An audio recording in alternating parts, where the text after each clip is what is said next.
নমস্কাৰ বন্ধু বান্ধৱীসকল, আপোনালোক আটাইকে মই ৰক্তিমাই পুনৰবাৰ মোৰ অন্যটি ভিডিঅ'ৰ মাজলৈ স্বাগতম জনাইছোঁ। আপোনালোক বাৰু ভালে আছেনে? আমি বৰ্তমান ভালে আছোঁ আপোনালোকৰ মৰম আশীৰ্বাদত। আজি মই আপোনালোকৰ বাবে লৈ আহিছোঁ ঘৰতে প্ৰাকৃতিকভাৱে প্ৰস্তুত কৰা এবিধ চাবোন। এই চাবোনবিধ মই ঘৰতে একেবাৰে ঘৰুৱা দ্ৰব্যৰে প্ৰস্তুত কৰিছোঁ। বহুতে আজিকালি বিভিন্ন ধৰণে চাবোন প্ৰস্তুত কৰে। মইনো আজি কিদৰে চাবোন প্ৰস্তুত কৰোঁ বলকচোন ভিডিঅ'টোৰ মাজলৈ আগবাঢ়ো।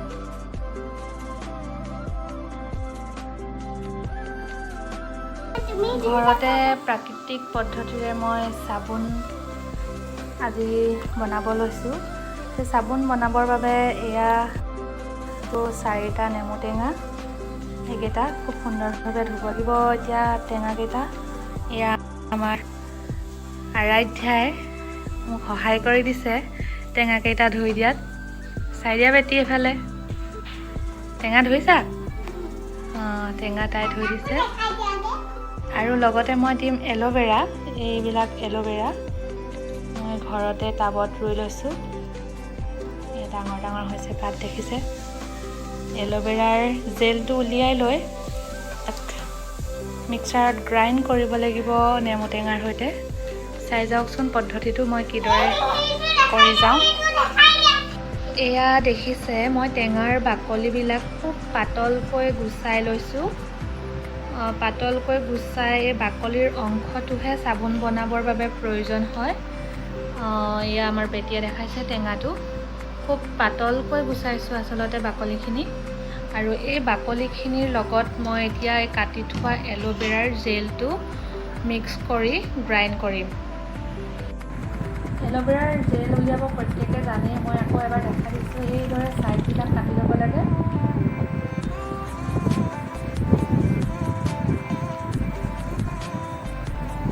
তাৰপিছত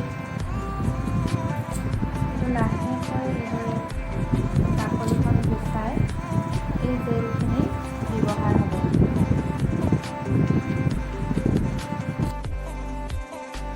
খুব সুন্দৰকৈ বাকলিখন এৰাই গৈছে আৰু মই এতিয়া চামুচেৰে জেলখিনি এৰাই নেমু টেঙাৰ বাকলিৰ লগত মিক্স কৰি ল'ম।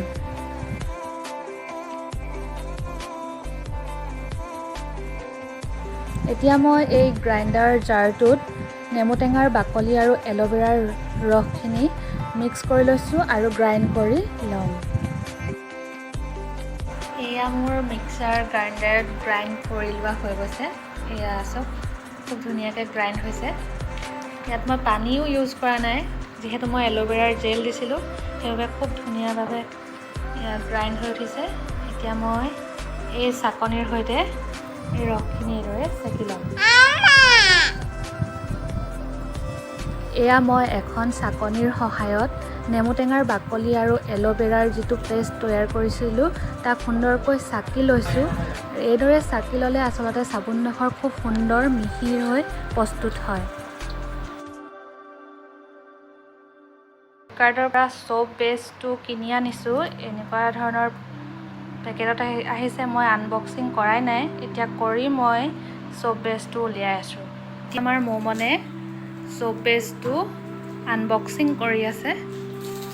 এয়া তাই মোৰ প্ৰতিটো কামতে সহায় কৰে, কেতিয়াবা অলপ উৎপাতো কৰে। হৈছেনে বেটা? এয়া মোৰ চ'প বেছটো ওলাই গ'ল।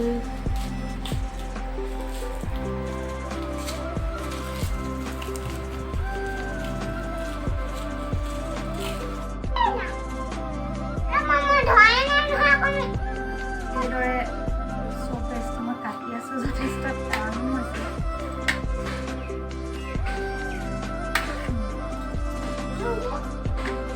গোটেইডোখৰ মোৰ ইমান নহ'ব চাগে, এইডোখৰ মই সৰু সৰু পিচ পিচ কৰি ল'ব লাগিব। তুমি দিয়া নোৱাৰিবা।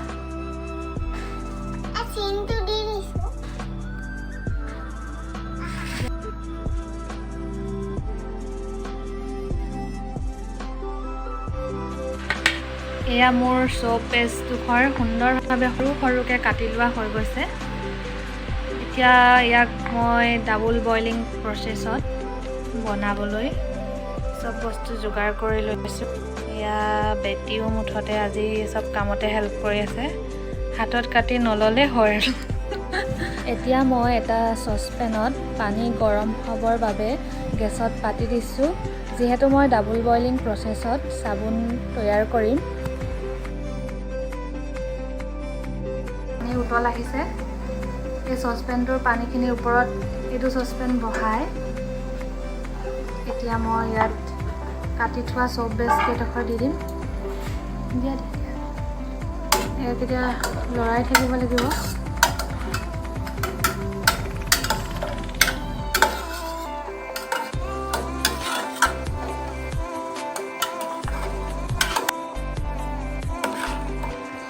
এয়া চব বেছখিনি মই লৰাই আছোঁ খুব সুন্দৰকৈ, আৰু উতল আহি চব বেছখিনি গলিবলৈ আৰম্ভ কৰিছে, আৰু বহুত সুন্দৰকৈ আচলতে ইয়াক লৰাই থাকিব লাগে।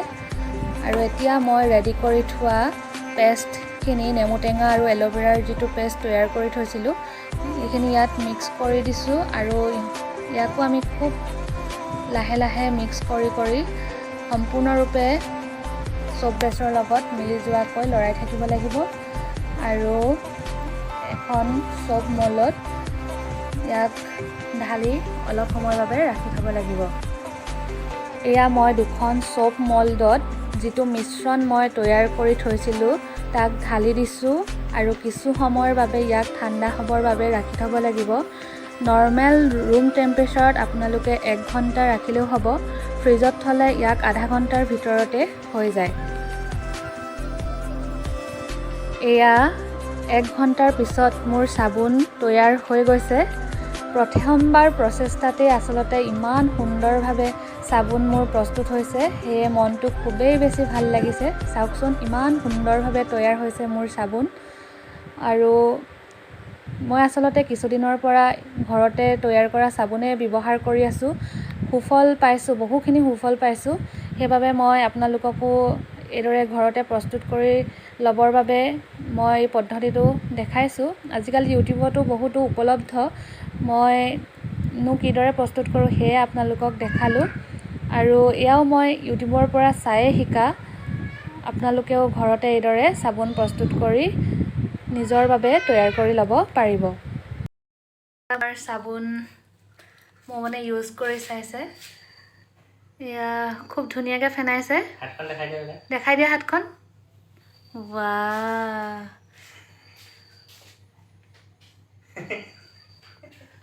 যদি ভিডিঅ'টো চাই আপোনালোকে ভাল পালে লাইক কৰিব, কমেণ্ট কৰিব, শ্বেয়াৰ কৰিব, ছাবস্ক্ৰাইব কৰিব।